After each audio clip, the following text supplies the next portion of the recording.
Salute to you all. The brave never fall. Listening to understand in relationships can be something that can be developed. I know at an early age when I was younger, the type of environment you grow up in, you're going to mimic, because a lot of our communication skills are learned and taught to us from when we are children. Regardless if we want to be taught that way or not, that is what we observe, that is what we hear, that is what we know.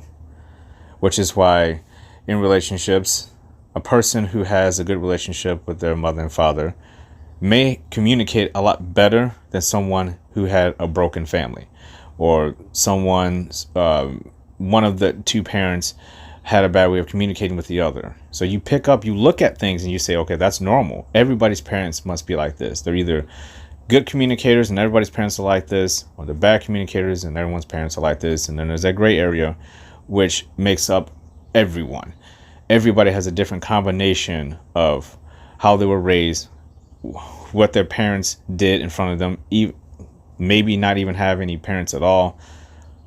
The range of for each individual, the range of how we communicate, how we're taught to communicate, how we were talked to, how our friends and our family talk to us, how the people we trusted who were older than us talked to us, even the people who were younger than us, how they spoke to us and how we responded becomes a habit.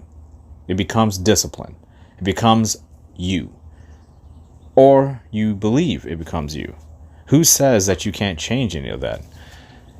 And especially in the relationship world where everybody's connected now, you can talk to anyone at any time by texting. You can get on Facebook and FaceTime people to communicate. You can call people now to communicate, Skype them, FaceTime, all these things that we do now to communicate.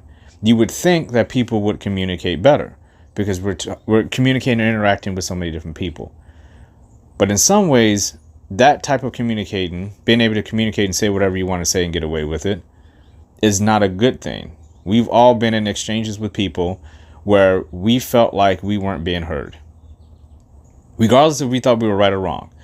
Because in the end, you being right or wrong shouldn't be the determining factor of you entering a communication exchange with someone else. Your opinion is just that, your opinion. And how you develop your opinion through the conversation comes down to a mindset. And has nothing to do with you talking. It has everything to do with you listening. How many people have you offended because you didn't listen to all the information before you barked down their throat about something? Or you walked away from the conversation before someone finished their thought, or you cut them off before they finished their thought. I know I was guilty of that. When I was younger, I used to feel like I was right all the time. I grew up in a family where people were opinionated. I have a lot of people who are very good communicators, and there's nothing wrong with that. It's good to be a good communicator. Just think about this. To be able to develop a thought in your mind and be able to speak it into existence, how valuable is that? That's awesome. Now, when you pair it with a relationship and you're connected with someone, and not just through obligation, but you want to be connected with this person, where does that lead you? As far as the conversation goes, when you have something in your mind and you're just itching to say it, do you have the self-control and self-respect for yourself to do what you wouldn't want the other person to do to you, which is to cut you off, to not let you finish your thought, or to downsize your thoughts? Or do you want someone to come at you with what I call word wounds, or word weapons? People who intentionally want to inflict harm upon you with their words. These are people who are mostly toxic, and they're selfish people, or people who are a little bit lost with themselves. They don't truly know themselves, so in order to get their point across, they want you to feel how they feel, and they're going to hurt you, and they'll use their words as a weapon to wound you. Taking in all those factors, what are some things we can do to defend ourselves from people who are not so much bad communicators, but they're bad listeners? I always prided myself in listening more than I talk. if I can. Now, sometimes when you're in a conversation, you go with the flow. It may feel one-sided, but it's not. If somebody has 3 paragraphs to say and you have 27, that doesn't mean that those 3 paragraphs aren't the same weight as the 27. That just means we're communicating a little bit differently. That means somebody has to be patient and understand that the other person has something they want to say, and it may be long-winded, but they're trying to articulate and communicate with you in a way where it's effective. And if you're actively listening versus to listening to respond, you will allow these people and not even realize you're doing it, because you want to listen to what they have to say. You value them enough where every single word that comes out of their mouth means something to you. And that's powerful. That is what makes the other person feel like they're valuable in your life. There's nothing worse in the world to feel like you're unimportant to someone else because they will not allow you to speak. They won't allow you to get out all your thoughts in full because there's time limits. We go back to time is your ally, not a threat. So who says that we only have 30 minutes on the phone? We only have 30 minutes over coffee. We got to resolve this conversation right now. Why? Why can't this conversation go on for another 2 days, 2 weeks, 2 months, maybe even a year? If it's something that's important to both of you, an ongoing conversation should not have time limits on it. It should flow like water. The erosion of a river going through rocks, when the water is going through a canyon and it's cutting through the rocks, that's not a quick process. That is not a quick process. Life is not a quick process. It may feel that it's gone in a blink of an eye, and boy, does it feel that way. But it is not a quick process. Nothing has to be rushed. All that's going to get you is impatience. It's going to get you frustrated, and it's going to get you to a place where you're going to feel like you're trying to control the other person, and no person on this planet deserves to be controlled by anyone, especially through someone's words. How do we get to this place? How do we learn how to develop this skill? Well, we have to go back to where it all starts. And there's a quote by Lydia Morse, and I call her Butterfly. She's been here with the Brave Never Fall since the beginning. She's a life coach, and we talk about communication all the time.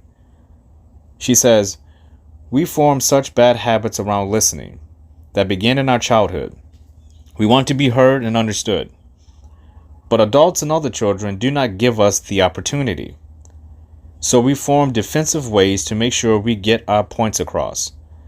We don't realize that the other person is usually doing the same. We aren't taught outrightly that it is perfectly fine to allow yourself to have a different view or opinion and be okay with it. That you can love someone and disagree." I think that was beautifully well said. Well done, Butterfly. And I love the last line in particular, that you can love someone and disagree. Because ultimately, we are all about obligations in life. We know what our priorities are. We know what our obligations are. We are obligated to talk to certain people every single day. And a conversation about what you had for dinner last night is different than a conversation about beliefs and value systems and getting to know someone fully.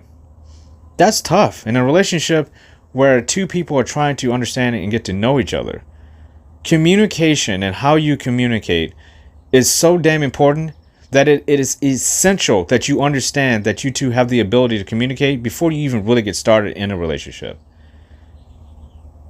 That's why being true to yourself and making sure that you're staying true to who you are with the other person at all times and your discipline about who you are is so important. Fluctuating back and forth between I'm a good communicator and a bad communicator does not work. You either are a good communicator or a communication, you're using communication as a focal point to work on it. You're either a good listener or you're using listening as a focal point. Meaning you should be learning at all times, no matter where you're at, how to communicate and listen better. It has been a true focal point for me. Not as high as a focal point for me as trust. Because trust for me helped knock off some of that that doubt I had in myself, that if I wasn't heard over someone else, or if someone didn't hear my opinion, or if someone didn't believe I was right, it devalued who I was. And I didn't like that feeling. Because deep down inside, I knew what I was saying half the time was bullshit. But if I could make one or two people believe my bullshit, oh boy, now I'm on to something. You see how silly that sounds?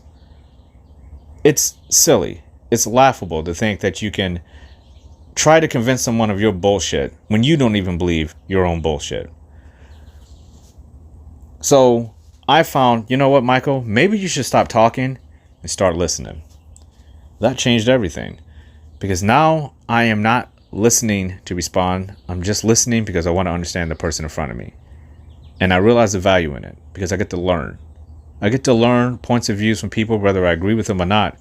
If someone has a different religious point of view than me, I can learn something about that other point of view. If someone has some other political point of view, I can learn that. If someone has a different outlook on how they work, their work ethic, on how they eat, on how they enter relationships and how they sustain marriages and how they raise their children, what good does it do for me to interrupt people or to be thinking the whole time while they're speaking, I can't wait to respond because I have a better answer? What is the point to that? Why listen? And some people may say, well, what if they don't listen to you afterwards? What if they're the selfish people that don't listen to you? Why should you stoop to their level?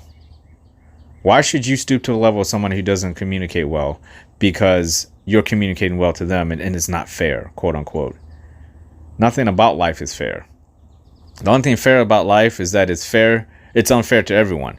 And you have to get to a point in life where the rewards don't matter to you.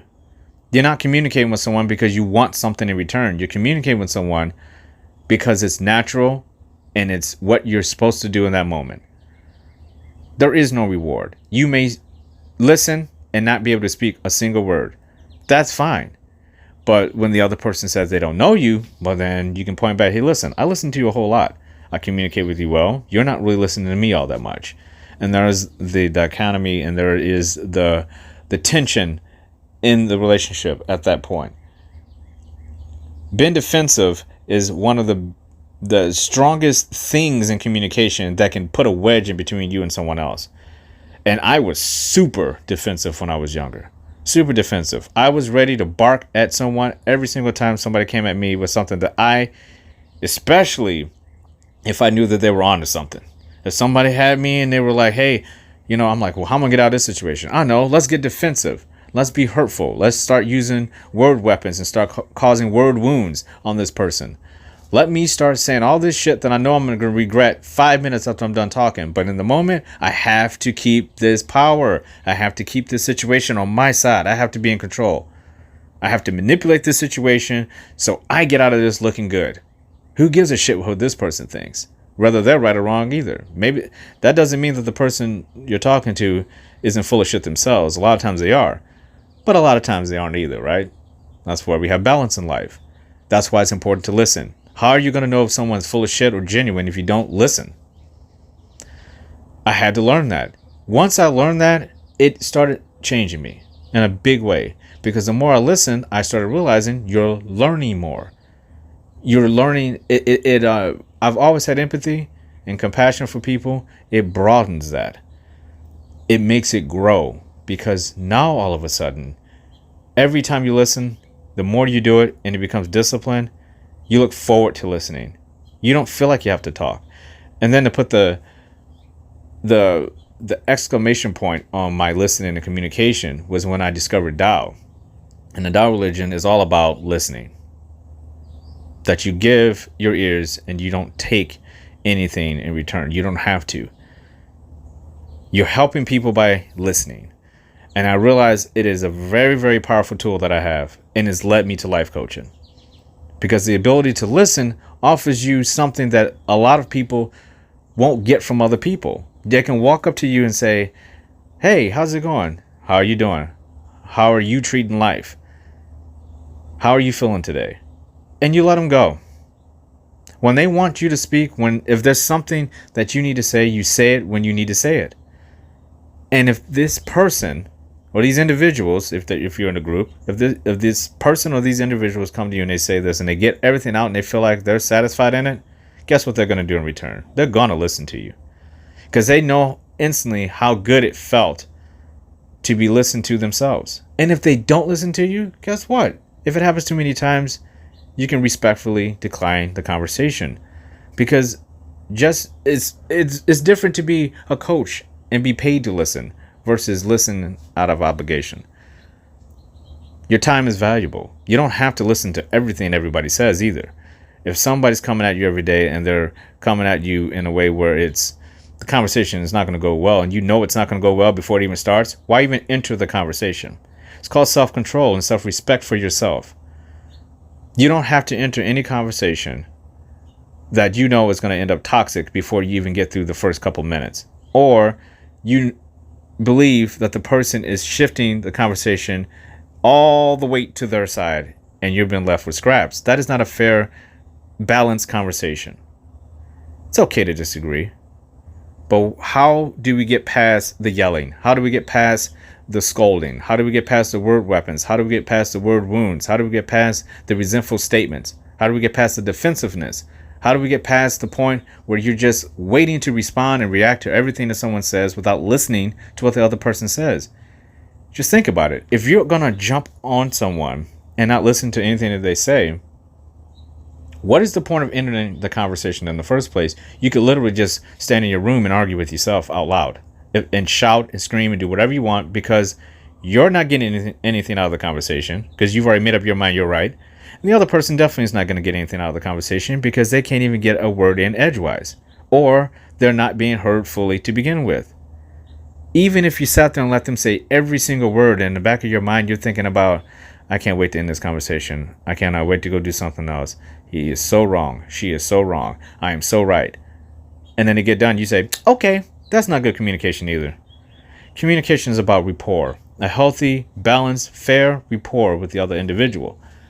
Now, inside of these things, we have, again, time plays a huge part. Again, time is an ally, not a threat to you.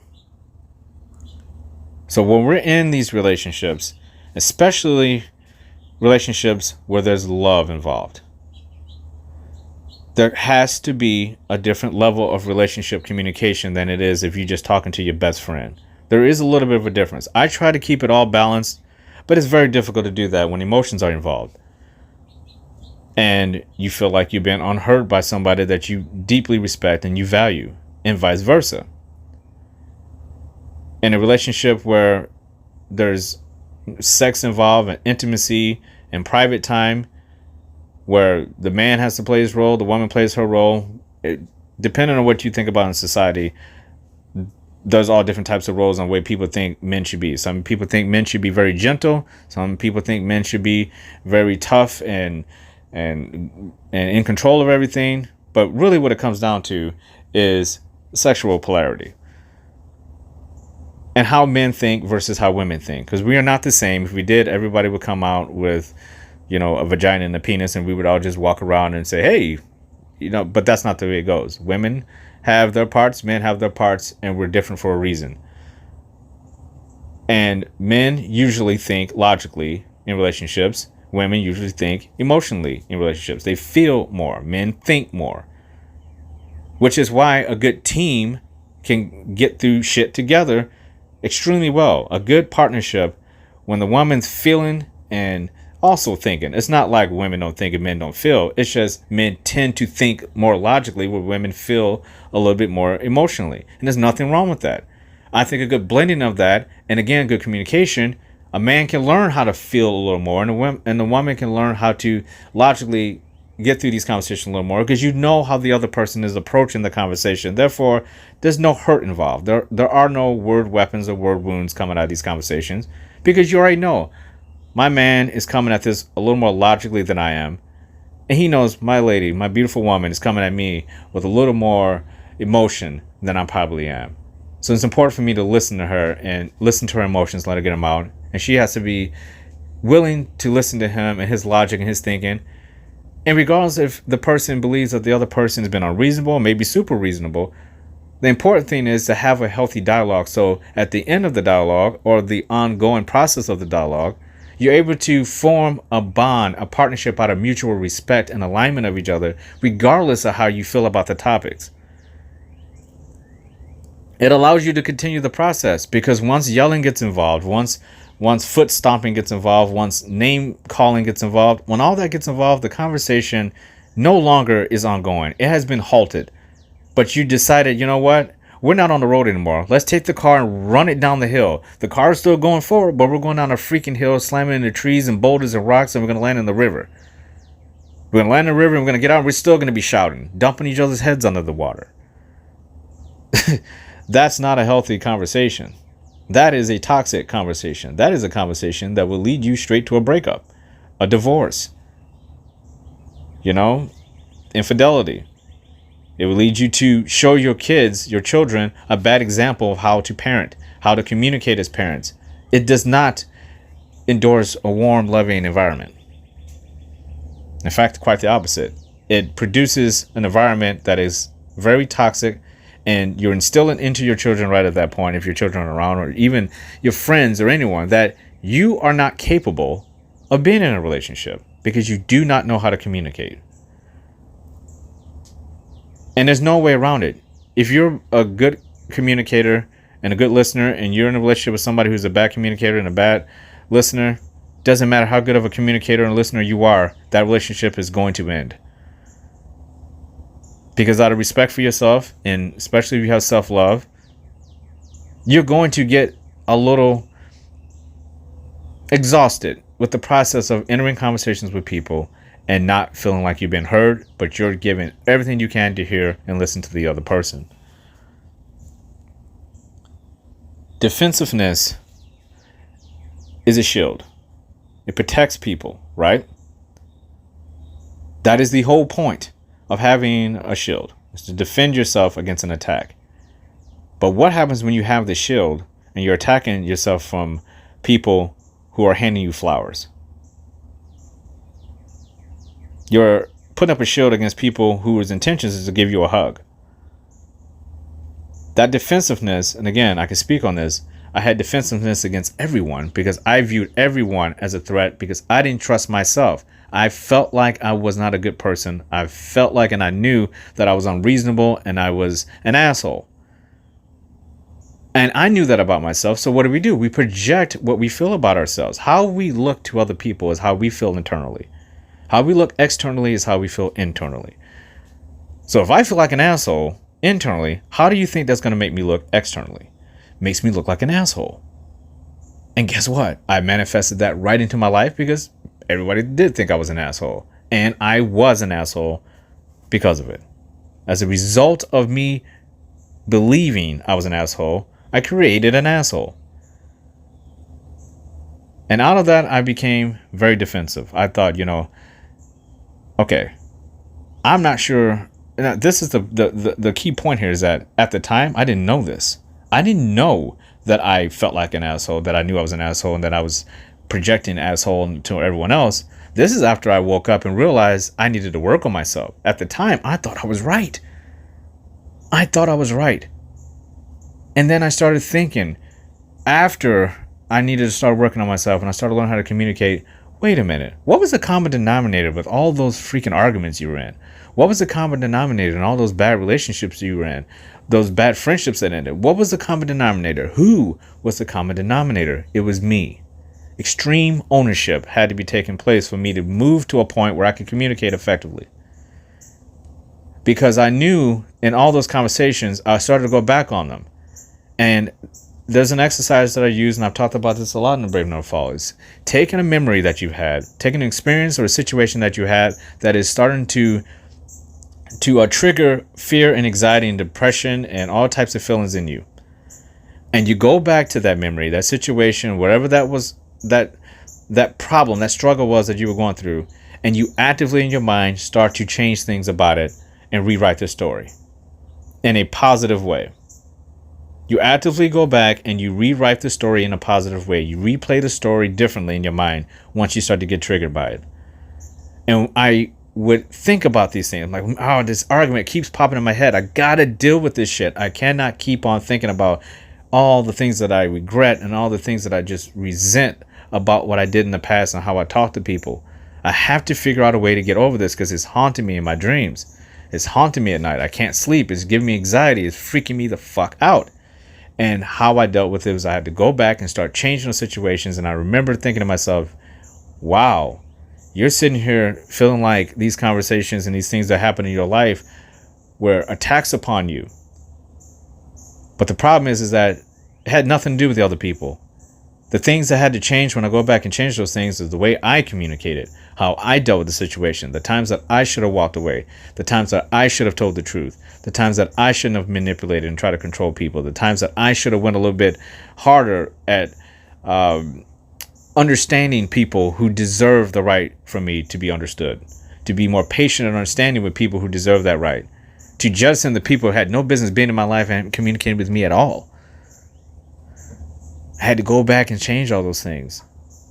And the more I started to change those memories and situations, suddenly, one by one, they started to go away. And even to this day, when I start getting those things, I'm triggered and I start feeling like there's anxiety about to kick in because I'm thinking about something that happened in the past, I rewrite that story. But I put down that damn shield and I stand there and face the issue. And that's what it's all about. It's developing a skill. If this is an issue in your life, if you have a hard time communicating and listening in relationships, especially if you're in a romantic relationship. But this is not just, shackled to romantic relationships. This is any relationship. This is even a relationship with yourself. How you communicate with yourself effectively dictates how you talk to other people. It's extremely important that you understand that your ability to communicate with yourself, the words you choose to describe yourself, the values you choose to stand upon, that's all internal. Again, externally is going to push out into other people. If you can communicate with healthy, positive, effective words for yourself, you're going to be able to communicate with other people in a positive, healthy, effective way in return. If you can get to a place where you're actively wanting to listen and wanting to communicate and knowing that every single conversation you have with someone is an opportunity to learn something, whether you agree or disagree, it's an opportunity to learn something. It's an opportunity to engage in another conversation. Every conversation, just like a skill that you learn, is going to help you become a better communicator. It's going to help you become a better listener. Every time you actively listen, you're going to get better at it. Every time you get through a conversation and it wasn't trumped by people saying horrible things to each other or impatience or trying to put a time restraint on it, you're going to get better at it. And the better you get at anything, the better you're going to be in the long run. The more you practice anything, the better you're going to be in the long run. It's a skill. You can learn this thing. You can undo all of those things in the past that you label yourself as being. If you feel like you're a bad communicator, it can be changed. It can be changed. It's a willingness and the value you put on it will help you. But ultimately, the results will help you.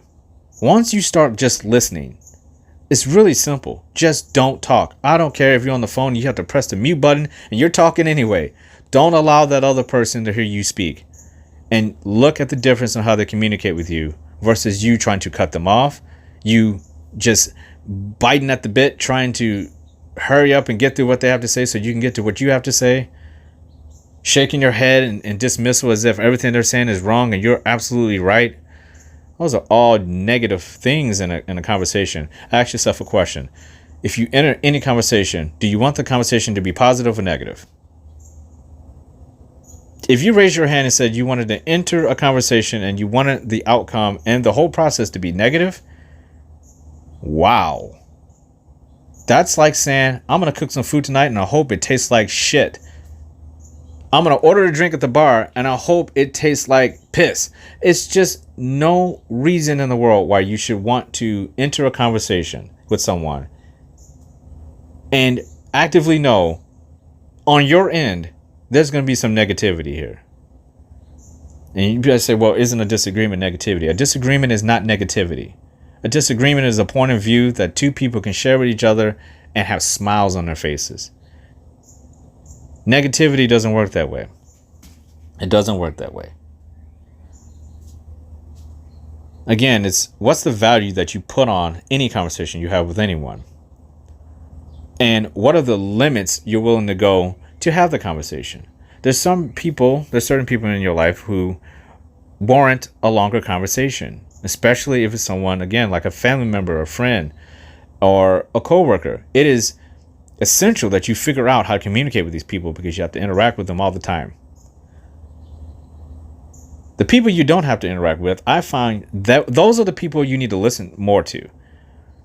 Because you don't really have to have a conversation with people you don't know that well, or they're just people. I find just listening to them is more than enough. I don't really have to invite them into my lives. I'm a private person to begin with. I don't have to invite everyone in my life. That's the great thing about communicating. You only need to say what you need to say. You don't have to go on forever. You just need to say what you need to say. You stay focused on what you have to say. And if you have good rapport with someone else, it's going to branch off. And you're going to find yourself in a very long, deep conversation. And it's fun because you are rewarded. You get to speak, say whatever you need to say, and the person's not going to judge you. They're not going to word bash you to death. They're not going to word vomit you to death. They're going to listen, and they're going to offer their point of view, and they're going to feel comfortable doing it and being themselves and doing it because you allowed them to be themselves. That's a healthy relationship. That's a healthy way of getting through anything. A good debate has a good moderator. When we're in relationships, sometimes we don't have a moderator to stand there and say, okay, now you go. Here's a question, talk. No, we're our own moderators. We have to moderate ourselves. And just like in a good debate, nothing comes out of it with shouting. That's why you have a moderator. So forces the other person, especially in political debates, forces the other person to shut the hell up and let the other person get what they have to say off of their chest and out of their mind. These people have to be forced to shut up. You have to have somebody stand there and say, hold, wait, like you're in a boxing match. There's a referee in the ring. They got to split you apart when you guys get entangled. A healthy relationship is based around value and how you perceive someone else. How much do you value somebody in your life? If there's someone in your life that's super special, you love this person, they're just so important to you, they're an obligation in your life. Ask yourself, what good does it do to not listen to that person fully when they have to talk? And when it's your turn to respond, what good does it do for you to lash out at them, to have a negative tone of voice, to be impatient and not understanding them? You don't have to agree with everything they say. It may be something as simple as one sentence. I disagree with what you have to say. I think we should end the conversation at this point. That shows respect. You're not saying you hated everything that they had to say. Now, if you want to offer points like, this is why I think we should end the conversation because I disagree with this point, this point, this point. Guess what you just did? You displayed to the other person that you at least were listening. Even if you disagreed, you can actively say, I disagree with this point, I agree with this point. You can't agree with this point and disagree with this point and agree with this point and disagree with this point if you weren't listening to the points in the first place. If your response to when someone else gets done talking is, I don't care, that means you don't care about them. You don't care about their emotions. You don't care about their mind. You don't care about their point of view. You don't care about their purpose. You don't care about their life. The worst thing you can say to someone in a conversation is, I don't care. When somebody's coming to you and spilling everything that they have to you, and you cut them off, you shout at them, you raise your voice, you belittle them, all of that leads to one sentence. I don't care about you or what you have to think or what you have to say. I don't care about you, what you have to think or what you have to say. That is what it feels like. And I know this because I've been on both sides. I've had that told to me, and I've had to tell that to other people. I know what that feels like. Once you get to a point where you start communicating effectively, especially again with someone that you love, there's someone that puts a smile on your face, someone you enjoy spending your valuable time with, It is nothing better in the world to be able to speak with someone and it's easy, it's flowing, mutual respect is there, don't have to agree on everything, and you can walk away from every conversation having gained knowledge about the other person, and the other person respects you more because they gain more knowledge about you. When two people are able to communicate effectively, it is awesome. It is so powerful, and especially in a romantic relationship, because you build a team of trust, because you know we can talk about anything and everything, and we don't have to feel as if we have to hold things back. We don't have to feel like we are under a time constraint. We know that the other person is not going to yell at us. They're not going to use their words as weapons to wound us. They're not going to say things that they're going to regret later. They're going to be patient and understanding with me in my process and what I have to go through. And if they really understand me and know me, it is their choice to be there or to leave. If there are things about me that they don't like, they don't appreciate, they don't value, it is their choice to leave. But I don't have to be talked down to.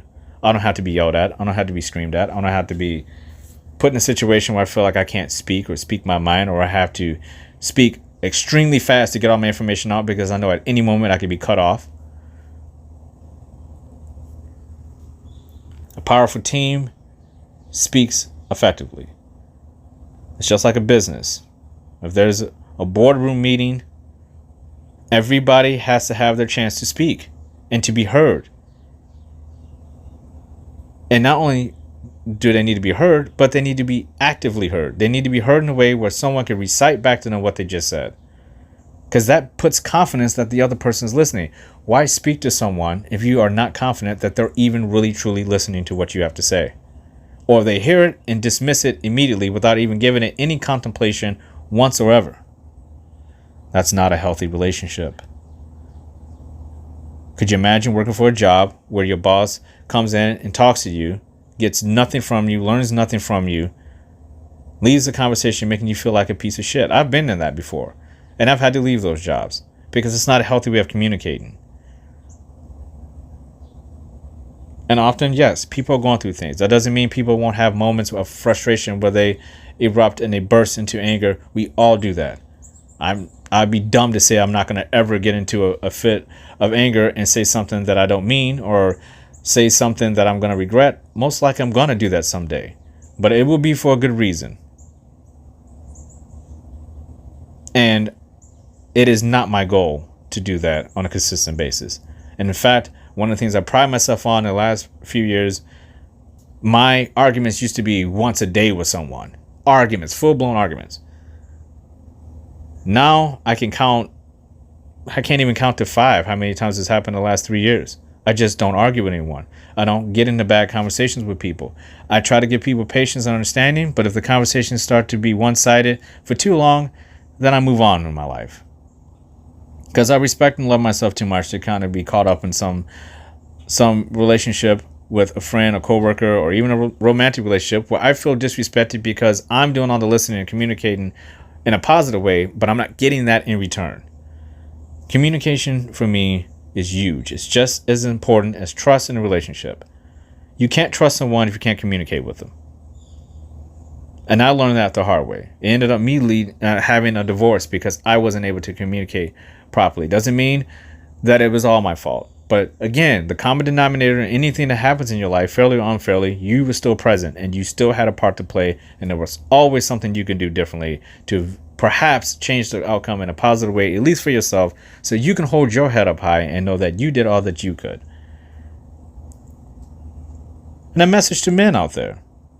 If you're a man and you're listening to this, if you argue with your woman all the time, you do not understand women.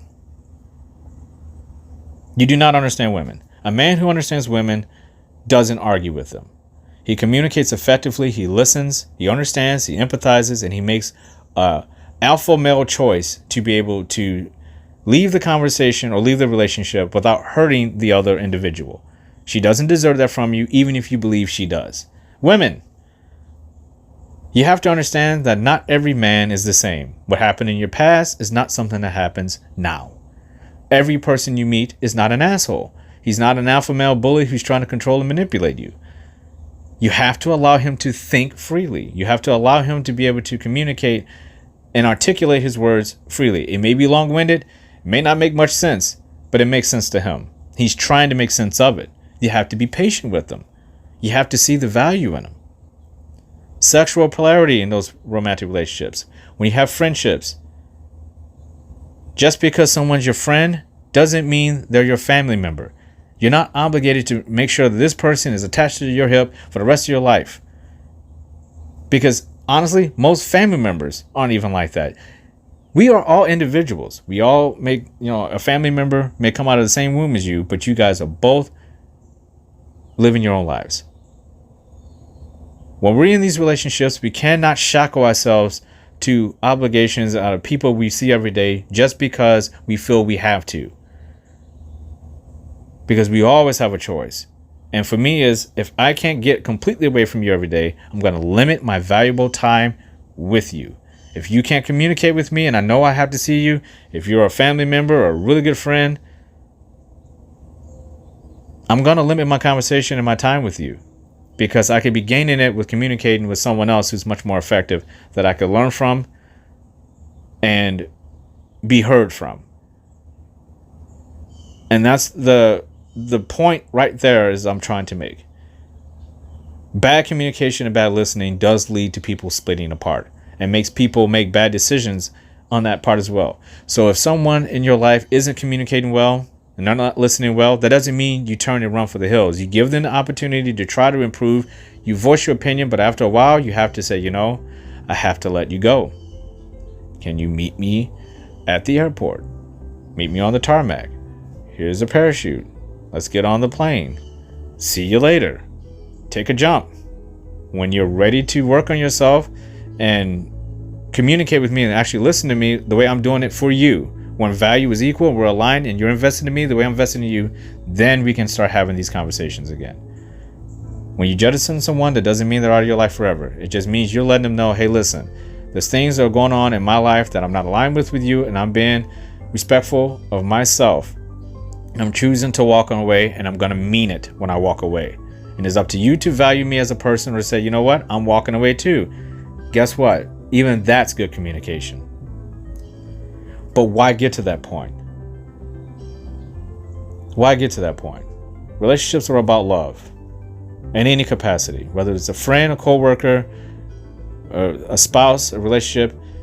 If you don't love what you do every day and you don't love the people around you, nobody's saying you have to be deeply in love with them. What I mean by the word love is it's adding value to your life, because value is love. So if you go to your job and is adding some value to your life, and you love going to your job, you love going to your job, which means you love your coworkers as well. Same with your church and your family members. It's all about love. It's self-love for yourself. Again, all this communication and listening, all these aspects come back to you first. You have to play your part. You can't expect it from other people if you're not doing it well yourself. The people who are great communicators and great listeners are the people who are going to align with other great communicators and great listeners. They get each other, they understand each other, they're learning and growing with each other, they're matching value for value, and they're invested in each other. It's not something you can just walk up and give to someone and just say, you know what, just here, I'm going to keep giving, and I know you don't appreciate it, but that's okay. You just keep taking. That's not healthy. It's not healthy for either one. That's enabling. So, listening, again, listening is probably the most influential thing that I did when I was trying to get to a place where I could trust myself again. And it's improved every single relationship I've had that I've been drawn to keep in my life. The people that are truly valuable to me being able to listen and to communicate effectively and to understand the benefits of it, the rewards of it, has changed my life in so many ways. And I'm going to always be continuing to work on that. In any relationship, romantic, friendship, family, whatever it is, have to continue the work to continue to grow into someone who is a better communicator and a better listener. Because there's no downsides to it. downside to it. There's always an upside to it. You're always going to be developing this skill. And the more you develop it, the better things are going to come into your life. The better people that are going to come and stay in your life. The better your relationships will be. There's no doubt about that. There is no downside to learning how to communicate better, to understand the people that are in your life better, to listen to the people that you value better. That is why we are here on this world, to improve every day. And that is a skill that I feel is becoming a little bit of a wild card, because people say they're good communicators because they're good at texting and FaceTiming. Face-to-face conversations that prove real results in a positive way is very rare. If you can find someone who communicates and listens as well as you do, and you're both growing to get better at it, that is a powerful bond, friendship, co-working relationship, romantic relationship. And if no one has told you this today, I love you. You deserve to hear that. Salute to you all. The brave never fall.